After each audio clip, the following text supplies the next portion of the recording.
Vasseur has stated Hamilton takes pressure off Leclerc. The result of Australia will not be decisive. Today's video analyzes all of Ferrari's recent statements, including the important remarks made by Vasseur.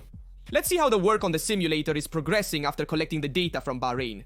And we also make a comparison between Mercedes and Ferrari on telemetry. But before we start, I want to tell you some big news. In fact, I have launched 2 new channels, one in English and one in Spanish, to keep you updated on all motorsport news. If you don't understand Italian but want to stay updated on motorsport news, follow my channel with subtitles. From now on, new videos will be released every day on the English and Spanish channels, to keep you updated on all the motorsport-themed news. Also in other languages, I leave you the links of the channels in the description in the first comment. You can also find them at the bottom of my Italian channel's homepage. This is a major project that I'm passionate about and couldn't wait to launch. Please subscribe to those channels if you'll watch the videos in English or Spanish. Having said that, let's start immediately with this video, but first, please leave a supportive like and let's look at all the news in detail. Just a few days before leaving for Melbourne, Ferrari's team principal, Frédéric Vasseur, has downplayed the importance of the first race of the season, stressing Albert Park's result won't predict the 2025 World Championship outcome. The championship winner will not be decided right away, he stated. Despite McLaren's solid performance in the long runs during Bahrain tests, the on-field values remain unclear. However, Vasseur calls for calm. The result of the first race won't matter much. Albert Park is indeed a special track, and it will also be difficult to make precise evaluations in the subsequent races. It will be hot in Australia, but cold in China and Japan. Then we will return to Bahrain with much higher temperatures than during the tests. This season could be the most exciting in 30 years, according to Vasseur. Ferrari won in Melbourne in both 2023 and 2024, but the true competitiveness of the SF25 will only be clear after more races, especially on circuits like Shanghai and Suzuka, which will have colder track conditions compared to Melbourne, and so we can actually evaluate how much the SF25 has improved compared to the SF24. In the management of temperatures. Lewis Hamilton's debut with Ferrari will be one of the main themes of the Melbourne race, and according to Vasseur, the presence of the 7-time world champion will also be an advantage for Leclerc, who in the past had to endure great expectations and pressure as the team's lead driver. And Vasseur stated, from the first day he started talking to Lewis, I was convinced that he would also do well to Charles by taking some pressure off him. Moreover, after 4 years alongside Carlos, the best way to learn was to have a new teammate. The first internal duel between Leclerc and Hamilton will take place at Albert Park, but the real comparison between the two and the competitiveness of Ferrari will only emerge as the races go by. And if we want, these statements by Vasseur serve to relieve pressure on Ferrari. To try to downplay the first race of the season, even though we have said many times that Melbourne is not an indicative track, it also serves to reduce the media pressure on Ferrari for the fight for the World Championship. Vasseur believes in the fight for the Constructors and Drivers title, as he stated himself. 2022 was a devastating year mentally for Ferrari because they thought they were fighting for the titles. They failed to achieve their goal last season and gave up halfway through. However, this year could be different. However, the team principal's goal is to reduce the heat, reduce the media attention on Ferrari at the start of the season, to then surprise during the course of the year. That's why he tried to downplay the Melbourne race, which from a certain point of view makes sense. I agree with Frédéric Vasseur, because it's a city circuit, the track conditions will not be indicative to evaluate the performance of a car during the year. But how is Ferrari focusing its work on the data from Bahrain and the simulator? The reports analyzed in Maranello do not show any anomalies or lack of correlation with the work in the wind tunnel. The goal in Bahrain was not to maximize performance, but to better understand the behavior of the car and the mechanical balance. For this reason, as I also told you in yesterday's video, the inverted pole road suspension has made the front behavior more incisive, but it still requires optimization, especially in braking. They carried out a stress test to evaluate the work of the SF25 with an extreme setup, and after the test, the 2 Ferrari drivers are in Maranello for 3 days of simulator work, focusing on the setup and tire management in view of the Australian GP. The rear of the SF25 has shown room for improvement, influenced by the new choices of weight distribution and the shortening of the gearbox. Melbourne will offer different conditions compared to Bahrain, with a less severe track on the rear, and the goal will be to find the right compromise between front-end stability and rear grip without compromising aerodynamic balance. McLaren seems to be the favourite from this point of view at the start of the season, but the first 3 races will be crucial to define the development of the SF25. Work continues in Maranello. Ferrari has opened a new path for development. But will it be enough to fight at the top? The real answer will come when the single-seaters race in Melbourne. However, Ferrari seems to have prepared better than other teams, particularly regarding flexible wings. In fact, while on one hand McLaren has shown solid form, impressing with consistency in the long runs, this has alarmed Red Bull, with technical director Pierre Rocher raising doubts about a possible use of systems similar to the mini-drag reduction system by McLaren and Ferrari. In response, the Fédération Internationale de l'Automobile has decided to introduce new tests to verify the flexibility of the rear wings, with a particular focus on the SF25 and the MCL39. However, despite the directive only being officially announced recently, Ferrari seems to have moved well in advance. In fact, during the tests in Bahrain, the SF25 was the only single-seater among the top teams to present specific markers on the main plane and the rear flap. These black and white squares are used to better monitor the flexing of the rear wing, an addition that suggests that the team was already aware of the imminent regulatory change. This preparation could give Ferrari an advantage over the competition, especially if Red Bull and McLaren find themselves forced to modify their aerodynamic solutions. The team's work in the tests therefore seems to have been set directly in view of Melbourne, with a less loaded setup than what was seen in Bahrain, so what should we expect in Australia? With the new directive in effect, it will be interesting to see if and how the performance of cars will change in the first race weekend of the season. Ferrari seems to have already made its moves, but will it be enough to close the gap with McLaren?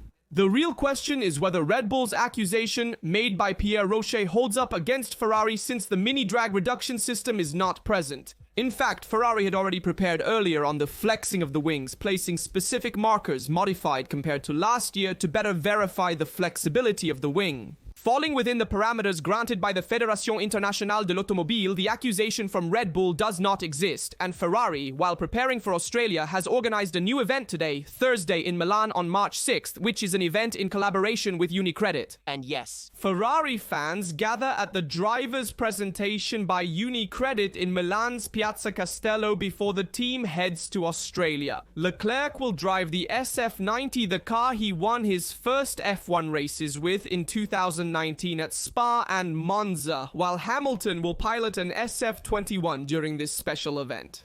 The event starts at 4 p.m. with a DJ7 in Piazza Castello with live TV coverage on Sky from 5 p.m.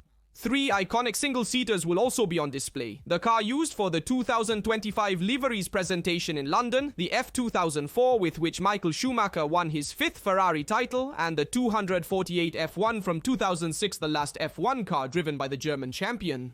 After this digression about today's Milan event, we must continue discussing Ferrari's development. Because many have argued that Ferrari deliberately chose a wrong wing in Bahrain to hide from opponents. But is it really so? Hamilton and Leclerc need a competitive and balanced car to fight on equal terms like McLaren and Red Bull. That's why work in the factory continues. The simulator has been updated with the data from Sakhir, and the drivers have spent hours perfecting the setup even at night. But the idea that Ferrari deliberately chose a wrong rear wing in the tests to hide the true speed is a stretch. The configuration used in Bahrain did not significantly differ from that of 2024, And as shown by the data, the red one suffered more from mechanical problems than aerodynamic ones, with an unstable rear and low-speed traction. So the theory that in Bahrain one had to run with a high-load wing is unfounded. The circuit Sakhir is a stop-and-go track with long straights where top speed is essential. It takes time to understand the single-seater and find the ideal setup. The true potential of the SF25 will only emerge after the first 3 races. Another important thing to note is that both drivers at Ferrari are learning from each other. Hamilton has adopted some of Leclerc's driving techniques, such as the throttle trading highlighted in the telemetry data of turns 5 and 6 in Bahrain. On the other hand, Mercedes offers Charles vast experience, a new technical perspective, and as we said before, the arrival of Hamilton certainly shifts the media attention, and Leclerc has less pressure in working and trying to win the title, but at the same time, the Monegasque's goal remains clear: to prove that he is the leading driver of Ferrari, and the goal is to beat a 7-time world champion. However, let's wait to give the verdict after the Albert Park race because we will have an effective response on the performance of the S25 after the first 3 races. But now let's go and look in detail at the telemetry of Ferrari and Mercedes, and let's compare it because many have said be careful that Mercedes is ahead of Ferrari. What does the telemetry data indicate? Surely after the tests in Bahrain, Mercedes is preparing to face the 2025 season with new ambitions. The V16 has demonstrated reliability and predictability, fundamental characteristics after 2 years of difficulties with the wing car regulations.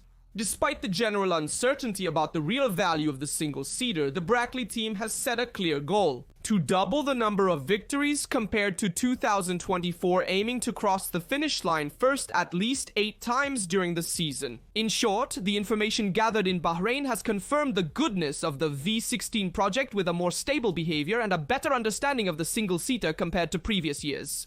The simulator has been updated with the real track data, and the team is working to maximize the potential of the car in view of Melbourne. However, no one has a clear picture of the level of the opponents yet, so the real hierarchies will only be discovered during the first race weekend in Australia. Let's compare Hamilton, Ferrari, and Russell's Mercedes. The telemetry analysis and the comparison between the 2 former teammates showed some interesting details about the performance differences between Ferrari and Mercedes. In the first sector, Hamilton lost 0.222 seconds, so just over 2/10, with a small snap between turns 1 and 3 that forced him to delay the acceleration. In the last sector, the third, the most significant loss came in turn 13, where the SF25 showed excessive rotation, forcing Hamilton to brake longer and delay the acceleration.